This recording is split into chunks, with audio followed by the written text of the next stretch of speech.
Hi, this is Roger. Thanks for dropping by. It was decreed, consensus, majority vote and all that, that the Deshojo has gone far too far to be able to repot this year. So it will have to wait. The downside of that is obviously it's been in its pot quite a long time, and I suspect that soil is compacted. It does drain, water does come out the bottom when I soak it, but it obviously holds an awful lot of water where it's compacted down.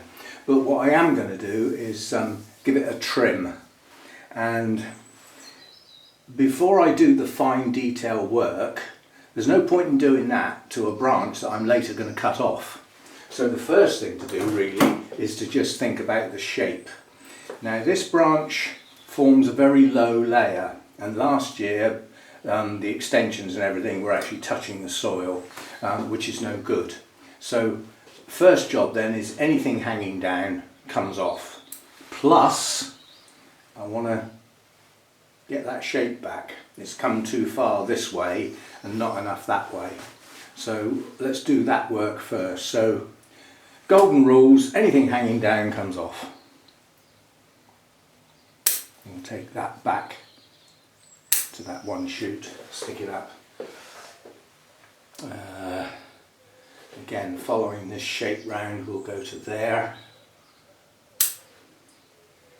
and then to there, and then here. I'm going to take the whole thing back to there. There was also, although fine ramification is all very well, when you've still got quite large leaves, it's not. Because they will get in each other's way and it ends up looking untidy. So need to come around about there, so we'll take that one back, take that one off, and we'll take that one back into there. And then this bit's coming round a bit too far now. I wanted that initially and it's done its job, but it's come a bit too far. And then we've got a bit heading straight back into the middle of the tree. Right, so anything left? Crossing branches. One there. This branch comes up in and interrupts this one effectively.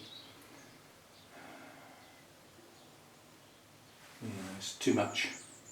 Take that one off. Right.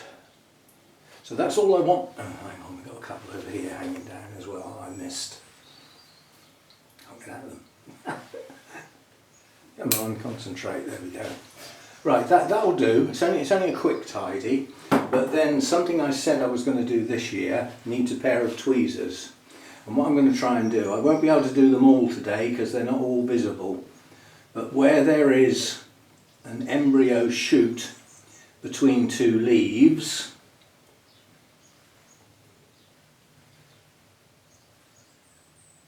difficult to find any now. Ah, there's one. Where there's a shoot like this coming out between the latest two leaves, you just take the shoot off. And that will force it to bud where the two new leaves are. That will stop the extensions.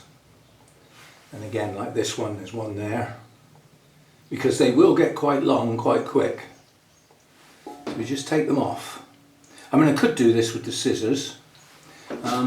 But when you're doing fine work, scissors, although they may have fine points, they can end up appearing a bit clumsy. So you can see this is difficult work, and given how long this is going to take to do the whole tree, I won't be filming all of it. But I thought if we start with this branch and get the principle of what I'm trying to do.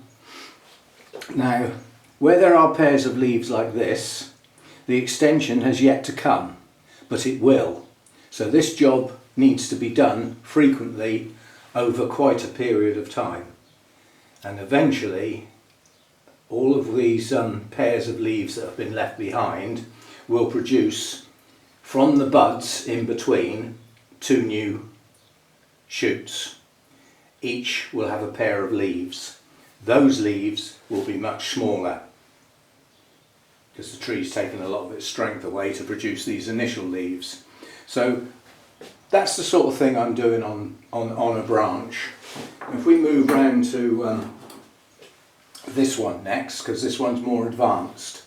Now you can see on here the extensions have already grown, so they've got to come right off.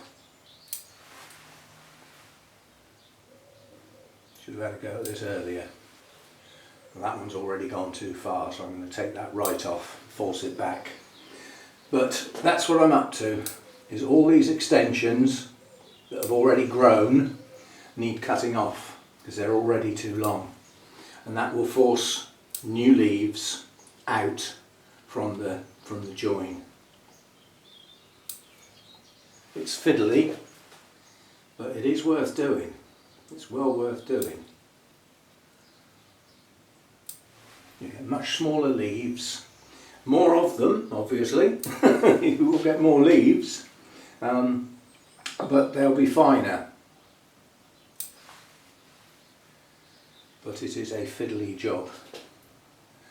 If you're relatively methodical and you can start in one place and just move gently from that place, methodically, not missing anything as you go, it's not a difficult task. But if you're a bit like me, you start in one place and then you see another big bit somewhere else and you want to go and do that bit, and then you've missed a bit and you have to come back to it, and it makes life difficult.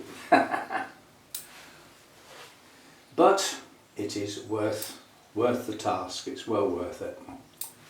I missed this chance last year, and as a consequence the Deshojo ended up being a bush.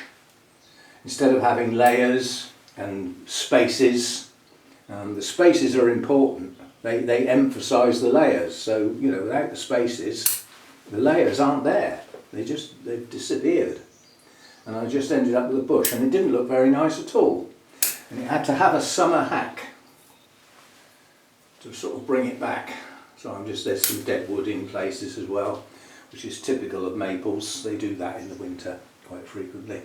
Got some crossing branches here as well. There's a bad one there, another one there, and one heading off into oblivion. Oh, tiny. There's another one heading out into places it shouldn't be. And again, look at each branch in turn and think, what is that? When those leaves fully open, is that bit going to contribute anything to this tree? If the answer is no, it comes off. You're just wasting energy.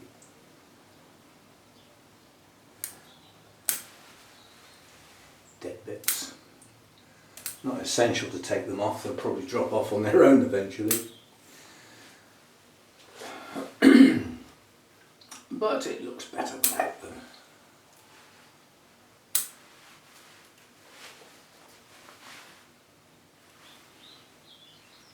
Right. Don't like this coming off. Don't like that. So it's where layers overlap other layers. That's where you're losing your space. Where are we here? Pair back there. We'll have those two to grow. Not that one.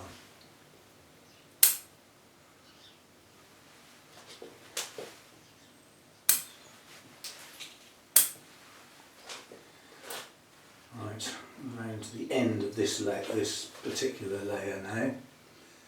Round to the end.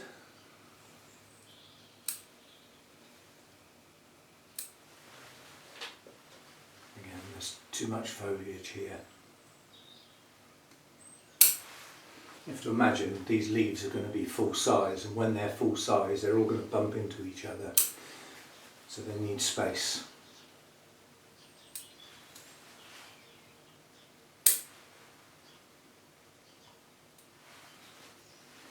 Those tiny little extensions between the leaves are possible to get at with the scissors, but not easy. In fact, I'm finding them in some cases easier than with the tweezers that I actually got specifically for that job.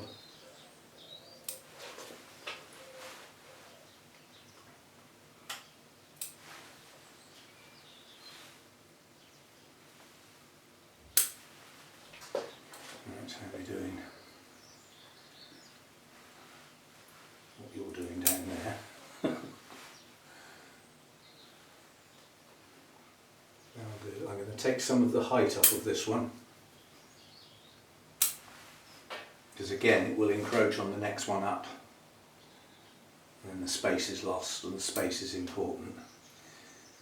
And the next one up, the apex on this is all over the place, but that's just how it's grown. Anyway, so that'll do for the video. You get the idea of what I'm up to, and given how long I've been going, I've done this pad and this pad. I've still got that, the whole of the apex and all that lot sticking out the back yet. So I'm going to be here quite a while, and it's just a repeat of what I've started. So and we'll come back and have a look at this. Blimey, so I've just seen a major crossing branch there. Missed that one completely. You know, things like that. You know, if you've already done a part of the tree and then you see something you've missed, go and do it now. Otherwise, it won't get done. It'll just get left. And these two really long ones here need to come back. That's a bit better. Okay, so that's the general gist of it. It's a fine tuning at this stage, and then as the leaves that are left open up, they will become full-size leaves, and they will be followed, well, roughly full-size leaves. They'll probably be a bit smaller. Obviously the energy in this tree is not as good as it once was. The root system won't be as efficient as it used to be. But until we get some fully opened leaves, there's no photosynthesis going on at the moment. Always makes me wonder, when you have a spring flush of red leaves, photosynthesis is involved with chlorophyll. And last I looked, chlorophyll was green. So what happens with red leaves then? Answers on a postcard. Anyway, I'll leave it at that, and as I say, we'll come back and look at this at frequent intervals as the year progresses, because it'll need more trims. You can't get away with just one in the spring, not with a maple. They'll go mad initially, and then may need another push back, a new flush of leaves. Some people take all the leaves off after the first flush and force it to produce a new set. You would need a very strong, healthy plant to get away with that. And there is always a risk that the new leaves don't come. Anyway, thanks for dropping by. See you next time.